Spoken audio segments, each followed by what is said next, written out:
and drop them into the muddy water off the Tallahatchie Bridge.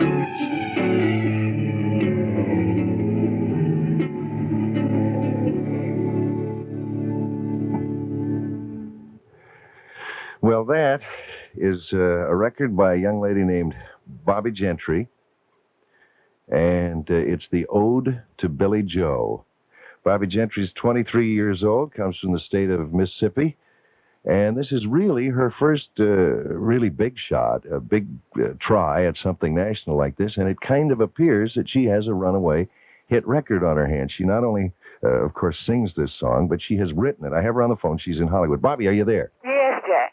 Well, first of all, what I wanted to ask you is this written from, is this a story from real life? Is this something that happened to you?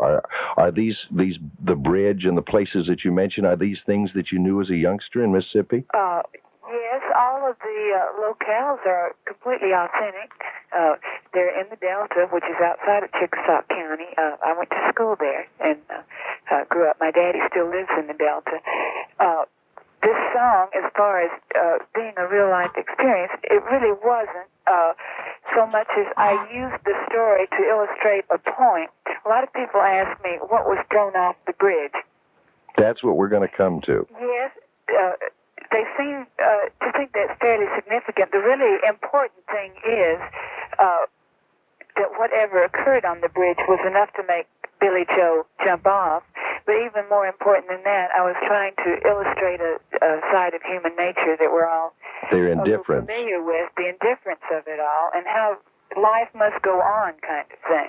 Billie Joe jumped off the bridge past the mashed potatoes. That's right. Here, a very tragic event has occurred, and it's no more of a topic of conversation than passing around the food or plowing the back 40. Of course, the girl feels very deeply about it. She's terribly involved, but no one is really aware of that involvement. No, but she's very much, I get the feeling, very much in love with Billie Joe. Yes. But what about the line? Now, how does it go? It says the preacher, the exact line. Oh, yeah. That nice young preacher, Brother Taylor, dropped by today. Said he'd be pleased to have dinner on Sunday.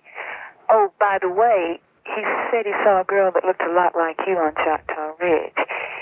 And she and Billie Joe was throwing something off the Tallahatchie Bridge. The preacher is the only one that's even slightly aware of their involvement because he had seen them together on the bridge. Mm-hmm. Of course, Mama wants the preacher and the girl to get together. Yeah, I read that into it, too. Uh-huh. But the throwing something, you know what, I guess I read too many murder mysteries, but I figured that the girl and Billie Joe had thrown somebody else off the bridge. I see. And that Billie Joe was hiding out somewhere. And the first time I heard the song, I waited for Billie Joe to come back. But evidently that wasn't what you had in mind at all, was it? No, not really. The girl and Billie Joe were breaking up on the bridge. They had come to some kind of understanding that they weren't going to see each other anymore. And, of course, the girl didn't realize that Billie Joe was going to take it quite as seriously as he did, because then he did jump off the bridge the next day, and she was completely surprised at the news. Of course, when she was walking in the door from the field, it's the first news that she had heard of it. So, in other words, what they threw off the bridge was a ring? It was we can say that it was some token that they had exchanged between themselves, yeah. Oh, and all the mystery and all the diabolical things that I read into it weren't there at all. Well, there's certainly a lot of speculation on there. It's created quite a stir. But mostly I was just trying to illustrate people's indifference, and not really limit it to the South either, because I think instead of passing the cornbread and the biscuits, you could be passing the filet or the caviar or whatever. It can apply to anyone. It's the indifference that I was really trying to put over there. And not so much, I would think, not even the indifference of a particular death, but the indifference of whatever goes on around us in the world today. That's right. That's right. Not just the death. The tragic event was just to illustrate a serious event. Mm-hmm. Bobbie, would you call it a protest song, a subtle protest song? No, I really wouldn't. I wasn't so much protesting as simply illustrating it. was really protesting. I was just trying to set forth something that we might be aware of or maybe not.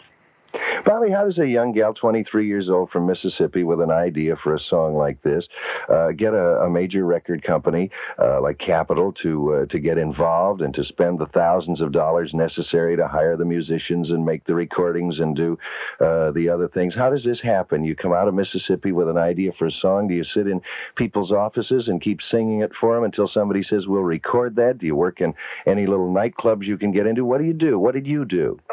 I was very lucky in that respect. I think I wrote the several tunes and took them to a publisher here in Los Angeles, Larry Shane Publishing. Mm-hmm. And he immediately made an appointment with an A&R man here at Capitol. Mm-hmm. And I came right over, and they seemed to like the things, and I was signed almost immediately. Well, isn't that amazing? Just like that. Yes, just like that. It's like a dream to me. I'm still in a daze, really. What did you do before that? I mean, did you work? Were you going to school? You married? What was your life before? Were you always trying to be a songwriter, or was it just kind of something you did in your spare time? Yes, I've been writing. I've been writing for a long time, and I've had several musical groups. Mm-hmm. You know, we would work colleges and concerts and nightclubs. So you have been in the music business? Yes, I've been in the music business, but this was my first try at recording. As a songwriter, who do you think is the finest songwriter of your generation, of this generation? I don't know if I could limit myself to one. There are many people that I admire, and I think that I probably admire the songs individually more than the writer.